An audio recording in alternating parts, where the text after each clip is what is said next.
ఒక స్థాయిలో ఒక లెక్కలో విలువిల్లాడినట్టు కనిపిస్తోంది. ఒక రకంగా బేర్స్ దెబ్బకి బుల్స్ గజగజ వణికిన పరిస్థితి అయితే స్పష్టంగా కనిపిస్తోంది. బహుశా మార్చి తర్వాత మొదటిసారి అనుకుంటా నిఫ్టీ 22,000 పాయింట్స్ దిగువన ముగియటం. ఏంటి అసలు మార్కెట్ ఈ స్థాయిలో పతనం అవడానికి అనూహ్యంగా గల కారణాలు ఏమంటారు? యాక్చువల్గా మనం నిన్న కూడా లాస్ట్ 3 days నుంచి కూడా మనం వెరీ కాషియస్ గానే చెప్తున్నాము. మార్కెట్ ఎనీ టైం 22,400 అండ్ 450 కింద కానీ ట్రేడ్ అవుతే అక్కడి నుంచి ఒక డ్రాస్టికల్ ఫాల్ అయితే ఉండే అవకాశం ఉంది. మార్కెట్ ఊహించిన విధంగా కన్సాలిడేషన్ తో అప్ ట్రెండ్ వెళ్తున్నప్పటికీ కూడా ఒక బిగ్ ఫాల్ అయితే కనిపిస్తుంది టెక్నికల్ గా అన్న విషయాన్ని మనం చాలా సుస్పష్టంగా మనం చెప్పడం జరిగింది.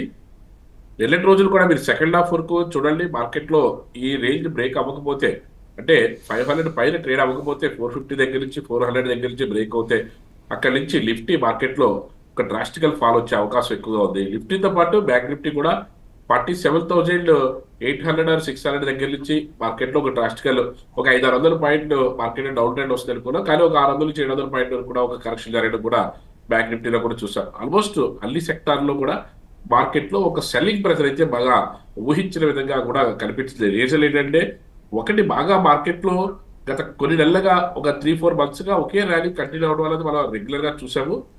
అట్ ద సేమ్ టైం అంటే ఈ టైంలో కరెక్షన్ జరగకూడదు కదా, ఎలక్షన్ ముందు మార్కెట్ కన్సాలిడేషన్ గా ఉండాలి లేకపోతే టేక్ ఆఫ్ అనే ఉండాలి అన్నదే ఒక పాయింట్ ఇక్కడ. కానీ మార్కెట్ లో ఇంకొక సెకండ్ వాయిస్ ఏంటంటే కొన్ని యాప్స్ ద్వారా వచ్చినటువంటి మనీ ఏదైతే ఉందో అదొక బిగ్ స్కామ్ కింద కనిపిస్తుంది. దాని యొక్క పూర్వాపరాలు అన్ని కూడా తెలియవలసిన అవసరం ఉంది.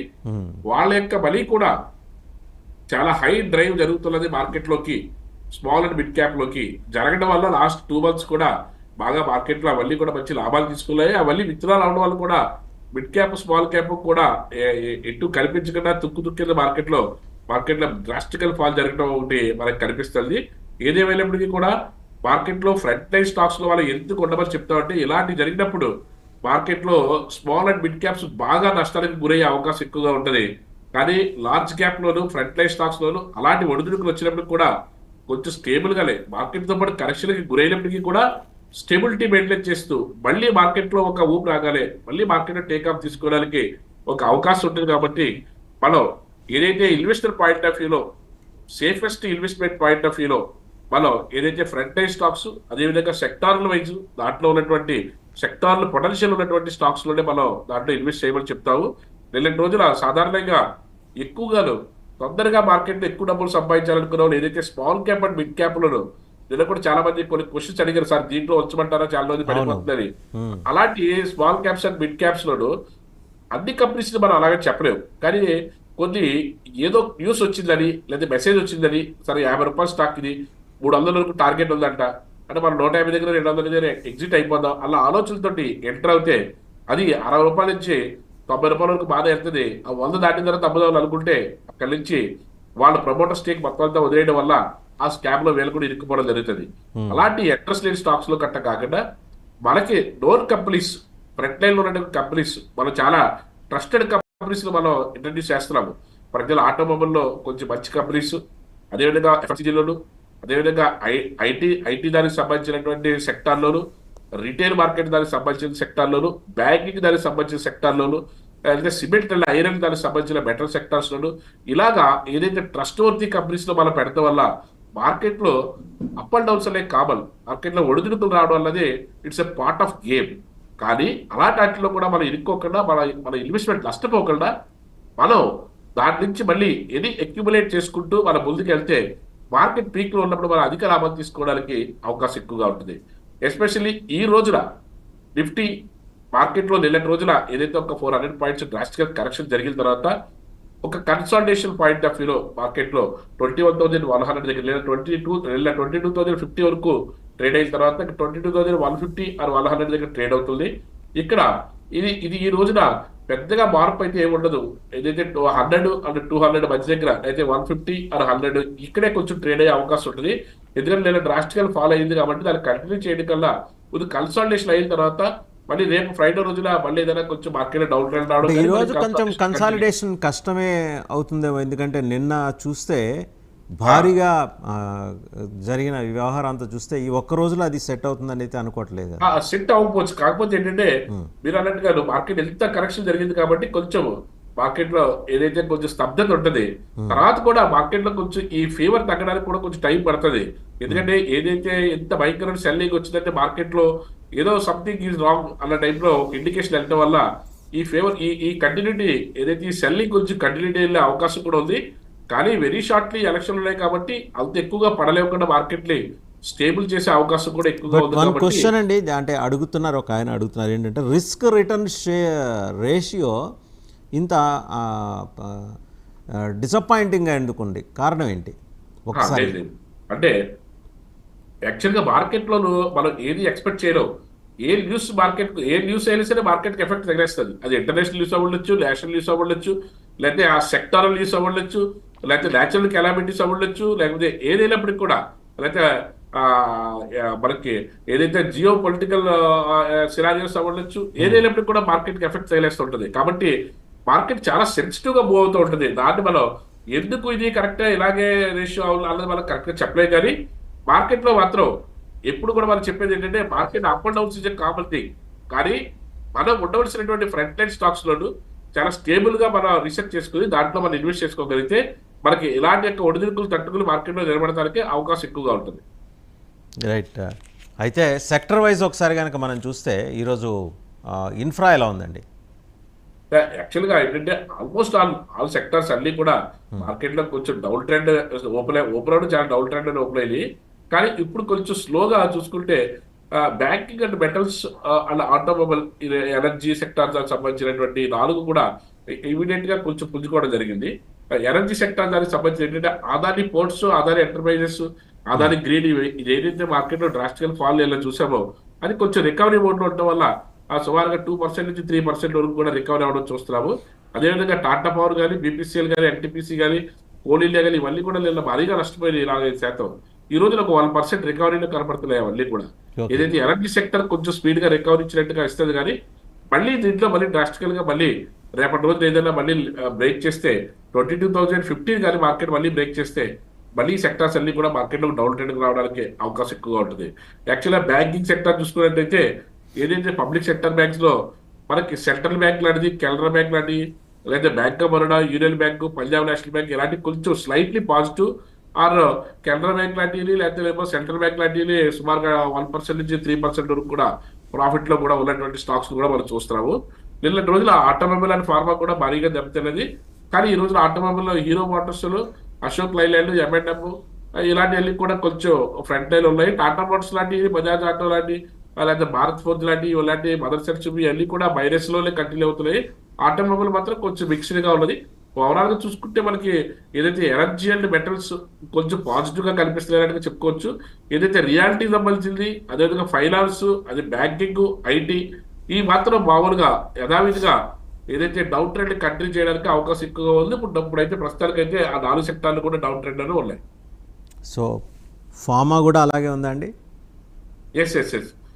ఏదైతే ఫార్మా అండ్ ఎఫ్ఎంసీజీ రెండు కూడా వెరీ స్లైట్లీ బులిష్ అంతే తప్ప మార్కెట్ లో మళ్ళీ ఏదైనా కరెక్షన్ జరిగితే కరెక్షన్ జరగడానికి రెడీగా ఉన్నది. ఏదైతే ఫార్మాలో కొంచెం పాజిటివ్ గా మనం చెప్పుకున్నటువంటి ఒక 2% లేదా 1.5% లాంటిది మన నాట్కో ఫార్మా, ఇప్కా ల్యాబ్స్ లాంటివి తప్ప రిమైనింగ్ అన్ని కూడా ఓవరాల్ గా కూడా జస్ట్ లారోలో బులిష్ లో ఉన్నాయి. ఎఫ్ఎంసీజీ అయితే మనం చెప్పుకున్నట్టుగానే ఓవరాల్ గా అయితే మైనస్ లో ఉన్నది, వెరీ స్లైట్లీ ఒక స్మాల్ బుల్లిష్ లోనే తప్ప. అంటే మార్కెట్ లో సెకండ్ హాఫ్ లో మళ్ళీ ఏదైనా మార్కెట్ ఏదైనా కరెక్షన్ గురైతే ఇవన్నీ కూడా రెడీగా మళ్ళీ మార్కెట్ లో ఆ వీక్లీ లోస్ ని, ఆ డైలీ లోస్ ని కూడా బ్రేక్ చేసి మార్కెట్ లో కొంచెం డౌన్ ట్రెండ్ రావడానికి అవకాశం ఎక్కువగా ఉంది.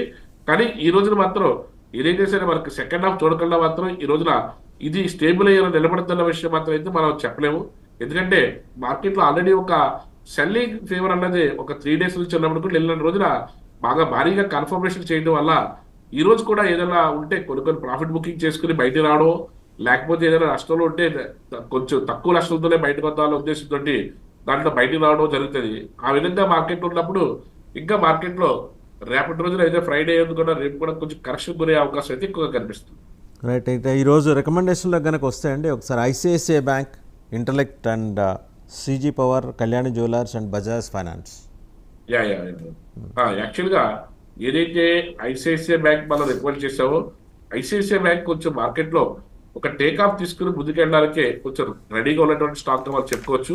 ఎందుకంటే బ్యాంకింగ్ సెక్టర్ లో చూసుకున్నట్టయితే, ప్రైవేట్ బ్యాంక్ లో చూసుకున్నట్టయితే ఐసిఐసిఐ బ్యాంక్ మనకి ICICI bank and axis bank ఈ రెండు దాంట్లో కూడా మనకి మార్కెట్ లో కొంచెం ముందుకెళ్ళడానికి అవకాశం ఎక్కువ ఉన్నది.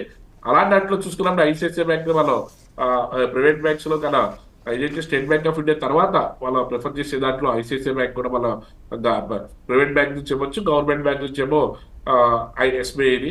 ఎందుకంటే హెచ్డిఎఫ్సి బ్యాంక్ కొంచెం స్టేబుల్ గా లాస్ట్ 1 year నుంచి కూడా ఆ 1400 అరౌండ్ తప్ప వన్స్ ఒకసారి 1800 వరకు వెళ్ళినప్పటికీ కూడా మళ్ళీ 1400 దగ్గర ట్రేడ్ అవడం వల్ల ఇది సుమారుగా 700 నుంచి 800 రూపాయల నుంచి ఈ రోజు 1000 రూపాయలు 1100 రూపాయల వరకు కూడా ట్రేడ్ అయ్యే అవకాశం ఉంది.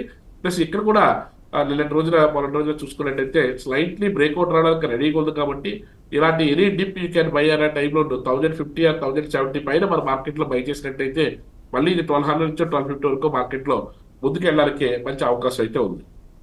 అది అండ్ ఇంటలెక్ట్ అండి, ఇంటలెక్ట్ ఇంటలెక్ట్ లోను ఏదైతే మనం లాస్ట్ డిసెంబర్ అండ్ నవంబర్ లో మనం ఇది 700 దగ్గర వాళ్ళు రికమెండ్ చేయడం జరిగింది.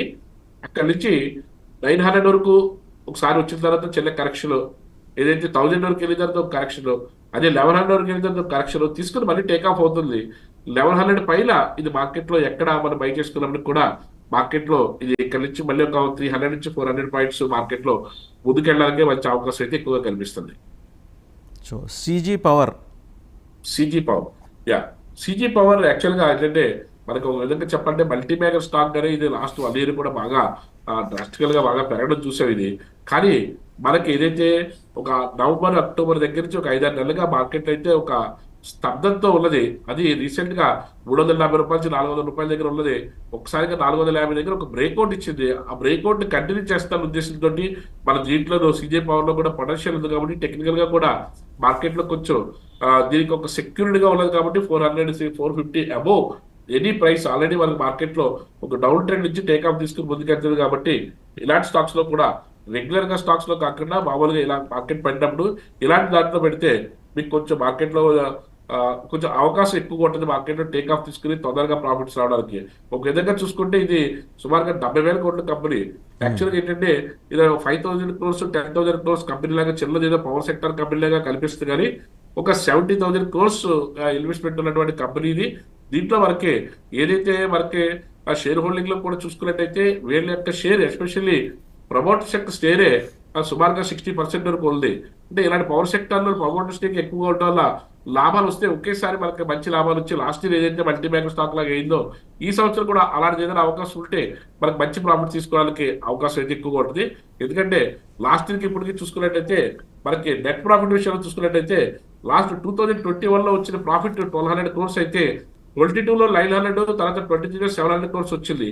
ఇది మార్కెట్ లో టేక్ ఆఫ్ అయ్యే అవకాశం ఎక్కువ ఉంది. కాబట్టి ఈ టెక్నికల్ బ్రేక్అవుట్ వచ్చింది. కాబట్టి ఇన్వెస్టర్ పాయింట్ ఆఫ్ వ్యూలో చూసుకున్నట్టయితే మళ్ళీ లాస్ట్ 2 years యొక్క ప్రాఫిట్ ని కూడా అధిగమించి మంచి ప్రాఫిట్ తీసుకొచ్చే అవకాశం ఎక్కువ ఉంది. కాబట్టి ఇలాంటి కంపెనీస్ లో మనకి ముందుకెళ్ళడానికి మనకి ఇన్వెస్టర్ పాయింట్ ఆఫ్ వ్యూలో మనకి మంచి అవకాశం అయితే ఉంటుంది. నెక్స్ట్ కళ్యాణ్ జ్యువెలర్స్ అండి.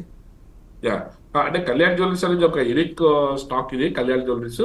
ఎందుకంటే ఇది జ్యువెలరీ దానికి సంబంధించిన దాంట్లో మార్కెట్ లో కొంచెం మల్టీ బ్యాగర్ స్టాక్ అనేది మనకి అంటే సుమారుగా అంటే మరీ పెద్ద కంపెనీ కాకుండా మరీ చిన్న కంపెనీ కాకుండా 40,000 కోట్లతో ఉన్నది. మంచి క్యాపిటలైజేషన్ ఉన్న కంపెనీ ఇది. మనకి ఏదైతే లాస్ట్ మనకి ఒక 3 months గా మనకి మార్కెట్ లో ఒక టేక్ ఆఫ్ తీసుకుంది 200 రూపీస్ దగ్గర. సుమారుగా ఇప్పుడు 400 రూపాయల వరకు వచ్చింది. ఆల్మోస్ట్ డబల్ అయింది విత్ ఇన్ 5 months 6 months లోపల. మనకి ఏదైతే సెప్టెంబర్ అక్టోబర్ మిడిల్ లో మనకి 200 రూపీస్ దగ్గర బ్రేక్అవుట్ వచ్చే స్టాక్ ఈ రోజున 400 రూపీస్ నడుస్తుంది. కొంచెం మిడ్ క్యాప్ అదే ఏదైతే మనకి 40,000 crores ఏదైతే ఉందో ప్లస్ ఈ సెక్టార్ లో దాన్ని చూసుకున్నట్టయితే ఒక విధంగా చూసుకున్నట్టయితే ప్రీషియస్ మెటల్స్ దాంట్లో మంచి స్టాక్ అని చెప్పొచ్చు. 400 దగ్గర కూడా ఇక్కడ బ్రేక్అవుట్ వస్తుంది. ఏదైతే 380 దగ్గర ఉన్నదో 400 పైన కానీ మార్కెట్ సస్టైన్ అవుతే you can buy and hold. Okay, కళ్యాణ్కి సంబంధించిన బజాజ్ ఫైనాన్స్ ఇన్ఫ్యాక్ట్ ఇదైతే మీరు గడిచిన 7-8 సెషన్స్ నుంచి చెప్తా ఉన్నారు బజాజ్ ఫైనాన్స్. బజాజ్ ఫైనాన్స్ ఏంటంటే యాక్చువల్గా ఇప్పుడు ఉన్నటువంటి సినారియోలో ఫైనాన్స్ అండ్ రిలేటెడ్ ఉన్నటువంటి స్టాక్స్ అన్ని కూడా మార్కెట్ లో కొంచెం ఒడిదుడుకులు ఎదుర్కొనే అవకాశం ఎక్కువ ఉంది. ఎందుకంటే ఆర్బీఐ రూల్స్ దృష్ట్యా ఇది ఏదైతే 9,000 రూపీస్ వరకు ఉన్న స్టాక్ ఇది కొంచెం మార్కెట్ లో ఒక నెగిటివ్ న్యూస్ అవనివ్వండి లేకపోతే ఏదైనా ఇది 3,95,000 crores అంటే almost close to 4 lakhs crores అంటే ఆల్మోస్ట్ ఒక పెద్ద బ్యాంక్ ఉన్నటువంటి క్యాపిటలైజేషన్ ఉన్నటువంటి కంపెనీ ఇది. అందులో కూడా షేర్ హోల్డింగ్ ప్యాటర్న్ కూడా వీళ్ళది మంచి, అంటే సుమారుగా 55% షేర్ హోల్డింగ్ క్యాపిటల్ వాళ్ళదే. అంటే ఇలాంటి స్టాక్ లో మార్కెట్ లో ఏదైనా చిన్న చిన్న ఒడిదుడుకులు వచ్చినా దానికి మనం ఆపర్చునిటీగా తీసుకుని ఇన్వెస్ట్ చేయగలిగితే వీళ్ళకంటే ఒక యూనిక్ బిజినెస్ మోడల్ ఉంది. దాని ద్వారా మనకి మంచి ప్రాఫిట్ తీసుకురావడానికి అవకాశం ఉంటుంది. అంటే లాస్ట్ ఒక 3 months నుంచి 6 months వరకు కూడా కొంచెం అంత పెద్ద అంటే జనవరి దగ్గర నుంచి మార్కెట్ లో 7,800 దగ్గర నుంచి మార్కెట్ లో డ్రాస్టికల్ ఫాల్ వచ్చి 6,200 వరకు వచ్చింది. 6,300 పైన ఇప్పుడు మార్కెట్ ట్రేడ్ అవుతుంది 6,400 లో. ఇక నుంచి మనం ఎక్యుమిలేట్ చేసుకోగలిగితే తొందరగా మళ్ళీ 8,400 అండ్ 9,000 రూపీస్ వరకు వెళ్ళడానికి, అంటే సుమారుగా 20 నుంచి 30% మార్కెట్ లో టేక్ ఆఫ్ అవడానికి అవకాశం ఉన్నటువంటి stock Bajaj finance. Right sir. అంటే కొన్ని క్వశ్చన్స్ ఉన్నాయి త్రూ మెయిల్ వాళ్ళు అడుగుతున్నది. టెక్ మహీంద్రా షేర్ ధర ఈరోజు చూస్తే కనుక 930 షేర్ల ట్రేడింగ్ వాల్యూమ్తో 1277 దగ్గర ఉంది కదా, is it advisable to go for that అని అడుగుతున్నారండి. ఒక ఐటీ దానికి సంబంధించిన అయితే ఒక టీసీఎస్ తప్ప రిమైనింగ్ అన్ని కూడా ఈ వెయిట్ అండ్ సీ. ఓకే, మనం ఎందుకంటే టెక్ మహీంద్రా కూడా ఏదైతే 1,400 రూపీస్ దగ్గర నుంచి ఇప్పుడు 1280 వరకు 1260 వరకు మార్కెట్ లో ట్రేడ్ అవుతుంది. మనకి వెయిట్ చేస్తే మనకి మార్కెట్ లో ఇంకొక సపోర్ట్ ఉంది దీనికి 1200 దగ్గర. 1200 దగ్గర వరకు వచ్చిన తర్వాత టేక్ ఆఫ్ అవుతుంటే అప్పుడు తీసుకోవడం అనేది కరెక్ట్, కానీ ఈ రేట్ లో ఎంటర్ అవడం అనేది కరెక్ట్ కాదు. ఎందుకంటే మార్కెట్ లో ఇంకా ఫాల్ అయితే కనిపిస్తుంది, ప్లస్ ఐటీ సెక్టర్ ఇంకా మార్కెట్ లో అయితే డౌన్ ట్రెండ్ లో నడుస్తుంది. అండ్ జేఎస్డబ్ల్యూ స్టీల్స్ గురించి కూడా అడుగుతున్నారు. JSW steel and Tata steel, ఈ స్టీల్ కంపెనీస్ లో నెంబర్ 1 కంపెనీస్ అయినప్పుడు కూడా లాస్ట్ 4-5 days గా వాళ్ళు చెప్తున్నాము కొంచెం స్టేబుల్ గా ఉండాలని. అది లాస్ట్ 3 days నుంచి కూడా 825 రూపీస్ దగ్గర నుంచి 770 వరకు కూడా, అంటే ఆల్మోస్ట్ 50 రూపీస్ మార్కెట్ లో కరెక్షన్ జరిగింది. మనం ఏదైతే లాస్ట్ జనవరి దగ్గర నుంచి కూడా మనం కాన్షియస్ గా చెప్తున్నామో అది 900 రూపాయల దగ్గర నుంచి ఇప్పుడు 740 రూపాయల వరకు కూడా మార్కెట్ లో డౌన్ ట్రెండ్ ఉంది. దీనికి మళ్ళీ ఏదైతే 700 రూపీస్ వరకు కూడా మార్కెట్ లో 720, అంటే ఇంకొక 50 రూపాయలు పడితే తప్ప కన్సాలిడేషన్ అయ్యే అవకాశం తక్కువ ఉంది. కాబట్టి అలాంటి మార్కెట్ లో డౌన్ ట్రెండ్ ఉన్నప్పుడు మనం దానికి ఎదురైనట్లకల్లా మన డాష్ బోర్డ్ లో పెట్టుకుని ఎప్పుడైతే మన రేట్ ఏదైతే 700 రూపీస్ రేట్ ఎప్పుడైతే వచ్చిందో ఓ 10 రూపాయలు అటు ఇట్లలో దాన్ని మనం క్యాష్ చేసుకుంటే మనకి అధిక లాభాలు రావడానికి అవకాశం ఎక్కువగా ఉంటుంది. అలాంటి వాటిలో మనకి ఎక్కువ లాభాలు తీసుకుంటే మనకు కూడా మార్కెట్ లో స్టాక్ లో రొటేట్ చేసుకోవడానికి కూడా అవకాశం ఎక్కువగా ఉంటుంది. యూపీఎల్ స్టాక్స్ గురించి అడుగుతున్నారండి. యూపీఎల్ యునైటెడ్ ఫాస్ఫరస్ లిమిటెడ్ ఇది ప్రస్తుతానికి అయితే ఇది ఏదైతే లాస్ట్ మనకి డిసెంబర్ దగ్గర నుంచి కూడా డ్రాస్టికల్ ఫాల్ ఉంది. దీంట్లో మన ఆల్మోస్ట్ వాళ్ళు ఇది 600 దగ్గర నుంచి కూడా మనం ఇది డౌన్ ట్రెండ్ చెప్తున్నాము. ఇంకా కన్సాలిడేషన్ అయితే అవ్వలేదు. అప్పుడే దీంట్లో ఎంట్రీ అవడం అనేది కరెక్ట్ కాదు. అంటే 600 రూపాయల స్టాక్ దగ్గర సుమారుగా 400 రూపాయల వరకు వచ్చేసింది కాబట్టి 450 రూపాయల వరకు కూడా ఇక్కడ ఒక సపోర్ట్ తీసుకుంటుందేమో అని అనుకున్నాం, కానీ సపోర్ట్ తీసుకునే అవకాశం అయితే కనిపించట్లేదు. ఇంకా డ్రాస్టికల్ ఫాల్ అయితే కనిపిస్తుంది. ఎందుకంటే ఈ స్టాక్ అయితే లాస్ట్ మనకి సుమారుగా 1 year నుంచి కూడా మనకు మంచి రిజల్ట్ అయితే ఏమి ఇవ్వలేదు. ఏదైతే 750-800 రూపాయల దగ్గర నుంచి కూడా డ్రాస్టికల్ గా పడతానే వచ్చింది ఒక 50% వరకు. ఇక్కడ కూడా మనకి ఏదైతే స్కోప్ అయితే కనిపించట్లేదు. కాబట్టి యాక్చువల్గా 52 weeks లో కూడా ఉంది కదండి, తీసుకోమంటారా అలాంటి డౌట్స్ కూడా ఉంటాయి చాలా వరకు. ప్రస్తుతానికి అయితే ఏమి దాంట్లో ప్రోగ్రెస్ అయితే కనిపించట్లేదు.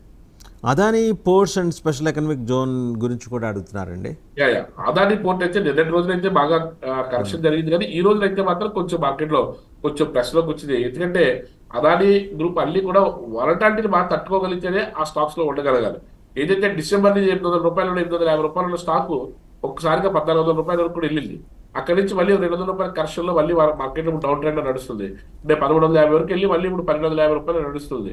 అంటే మళ్ళీ ఈ రోజునైతే మళ్ళీ స్టేబుల్ అయ్యింది. అంటే అదానీ గ్రూప్ లో కానీ పెడితే ఈ మాత్రం వాలటాలిటీకి దీనికి కూడా తట్టుకునేటట్టుగానే ఉండాలి. ప్లస్ దాంట్లో ఏం జరిగినప్పుడు కూడా యాక్సెప్టెన్స్ గా ఉండాలి. ఎందుకంటే మార్కెట్ వితిన్ 4-5 months లో కూడా డబుల్ అవుతుంది. లేకపోతే ఏదైనా న్యూస్ ఉంటే 2-3 రోజుల్లో కూడా డ్రాస్టికల్ ఫాల్ కూడా కనిపిస్తుంది. దానికి మనం క్యూర్ అవ్వగలిగితే you can buy and hold. అదే అంటే మీరు అన్నారు కదా, ఏం జరిగినా కూడా యాక్సెప్ట్ చేయగల దీంట్లో ఉండాలి. ఆ మైండ్ సెట్ ఉన్నవాళ్ళే they have to go for it. Otherwise మనకున్న ట్రస్టెడ్ కంపెనీస్ ఏదైతే వాటిలోనే మీరు చెప్తున్నారు కన్వెన్షనల్ గా స్టాండర్డ్ ప్లాట్ఫామ్స్ ఉన్నాయి, వాటిని చూస్ చేసుకోమని చెబుతున్నారు మీరు ఆల్రెడీ. అవునండి, అంటే ఇలాంటి కరెక్షన్ లో కూడా మనకి ఎటువంటి పెయిన్ కూడా ఉండదు. హ్యాపీగా ఉన్నా కూడా దాన్ని బహుశా స్వల్ప కాలంలో దాన్ని ఓవర్కమ్ చేయడానికి అవకాశం ఉంటుంది. అండ్ ఓఎన్జీసీ గురించి అడిగారు సార్. అంటే ఈ రోజు మామూలుగా ఎనర్జీ సెక్టర్ దానికి సంబంధించి కూడా అన్ని డౌన్ ట్రెండ్ లో ఉన్నాయి. అంటే నెలటి రోజుల ఈ రోజు కొంచెం అంత డ్రాస్టికల్ గా పడింది. కాబట్టి యాక్చువల్ గా ఓఎన్జీసీ లాస్ట్ 5 months నుంచి చూసుకున్నట్టయితే ఏదైతే అక్టోబర్, నవంబర్, డిసెంబర్, జనవరి దగ్గర నుంచి ఒకే ర్యాలీ 175 or 180 దగ్గర నుంచి సుమారుగా 300 అదే 280 రూపీస్ వరకు కూడా అంటే ఆల్మోస్ట్ వాళ్ళు డబుల్ ది పెర్ఫార్మెన్స్ అనుకోవచ్చు. అక్కడ దగ్గర నుంచి ఏదైతే మనకి ఒక డ్రాస్టికల్ ఫాల్ లాస్ట్ 5 days నుంచి కూడా మార్కెట్ లో డౌన్ ట్రెండ్ నడుస్తుంది. అది ఆల్రెడీ ఇక్కడ ఆగుతుందా 250 రూపాయల దగ్గర, లేకపోతే మళ్ళీ ఏదైతే 230 ఆ 220 వరకు వస్తుందా అన్నదైతే ఇంకా మనం చెప్పలేము. ప్రస్తుతానికి అయితే మార్కెట్ డౌన్ ట్రెండ్ ఉన్నప్పుడు మనం బై చేసి హోల్డ్ చేయడం అనేది కరెక్ట్ కాదు. కానీ బై చేసి హోల్డ్ చేయాల్సి వస్తే అలాంటి స్టాక్స్ మనం రికమెండ్ చేస్తున్న స్టాక్స్ లో ఏదైనా ఉంటే అలాంటి దాంట్లో పెట్టుకోవాలి తప్ప ఇప్పుడు ఇలాంటి ఎనర్జీ సెక్టర్ కన్నా హెవీ మూవ్మెంట్ ఉంటాయి, హై వాలటాలిటీ ఉంటాయి, ఇలాంటి స్టాక్ హై బీటా స్టాక్స్ లో పెడితే మనం ఎక్కువగా నష్టపోయే అవకాశం ఎక్కువగా ఉంటుంది. సరే, ఒక కాలర్ కరుణాకర్ గారు పలాస నుంచి మీతో మాట్లాడాలనుకుంటున్నారు. కరుణాకర్ గారు మాట్లాడండి మూర్తినాయుడు గారితో. కరుణాకర్ గారు, నమస్తే. కరుణాకర్ గారు మీరు టీవీ వాల్యూమ్ మ్యూట్ చేసుకొని మాట్లాడండి. మీ టీవీ వాల్యూమ్ మ్యూట్ చేసుకొని sir good morning sir. Good morning. Suzlon నా దగ్గర ఉన్నాయి. టీవీ వాల్యూమ్ మ్యూట్ చేసుకోండి కరుణాకర్ గారు, అది మ్యూట్ చేసుకొని మాట్లాడండి మీరు. సుజలాన్ ఏమలేదు సార్ మీ దగ్గర? 4 రూపాయల రేట్లో. ఓకే ఓకే, అంటే ఇది ఇప్పుడు 36 రూపాయలు నడుస్తుంది, అదేనండి మీరు చెప్పేది? అవును సార్, అవును సార్, అవును సార్. అంటే ఇది 50 రూపీస్ వరకు వెళ్ళిన తర్వాత లాస్ట్ ఫిబ్రవరి నుంచి కూడా ఒక డ్రాస్టికల్ ఫాల్ లో పార్టిసిపేట్ చేస్తుంది ఇది. అవును సార్. అంటే లలిత్ ఏంటంటే మీరు దీంట్లో మీరు సుజలాన్ ఎనర్జీ లాంటి తగ్గించుకుని మామూలుగా మనకు ఉన్నటువంటి టాటా పవర్ లాంటి ఎనర్జీ సెక్టర్ లో ఇంకా మంచి స్టాక్స్ ఉన్నాయండి. కరెంట్ పవర్ కానీ టాటా పవర్ కానీ ఇలాంటి స్టాక్స్ లోకి రావడం వల్ల మీకు కొంచెం స్టేబుల్ గా వెళ్ళే అవకాశం ఎక్కువగా ఉంటుందండి. ఇలాంటి వాటిలోకి వస్తే మీకు మంచి లాభం వచ్చే అవకాశం ఎక్కువగా ఉంటుంది. యాక్చువల్గా ఏంటంటే ఇది 48,000 crores కంపెనీ అయితే కొంచెం పెద్ద కంపెనీ అయినా దీనికన్నా ఇంకా 150,000 కోట్ల కంపెనీస్ కట్టున్నటువంటి స్టాక్స్ లో, ఎందుకంటే సుజలాన్ ఎనర్జీలో మనకి మళ్ళీ ఇది మళ్ళీ ఎప్పుడు టేక్ ఆఫ్ అవుతుందో తెలియదు. మళ్ళీ టేక్ ఆఫ్ అవుతే మళ్ళీ వెళ్ళే అవకాశం ఉంటుంది. కానీ 50 రూపాయల దగ్గర నుంచి మళ్ళీ పడత మొదలెట్టిన తర్వాత మళ్ళీ ఇప్పుడు ఇది ఇంకా ఆగలేదు. అంటే ఇది 36 దగ్గర 32 దగ్గర ఏదైనా ఆగుతుందా, ఇక్కడ 34 దగ్గర సపోర్ట్ ఉందండి. 34 దగ్గర నుంచి 32 వరకు వస్తే మాత్రం ఒల్చొద్దు, తీసేయండి స్టాక్ లో. 34 దగ్గర ఆగి ఒకవేళ ఏదైనా మార్కెట్ లో టేక్ ఆఫ్ తీసుకుంటే వెయిట్ చేయండి. 32 కానీ బ్రేక్ చేస్తే మాత్రం డోంట్ హోల్డ్ చేయొద్దు. రైట్, థ్యాంక్ యూ మూర్తినాయుడు గారు, thank you very much for the update. So ఒకటి చాలా స్పష్టంగా చెప్తున్నారు మూర్తినాయుడు గారు, నిన్నటి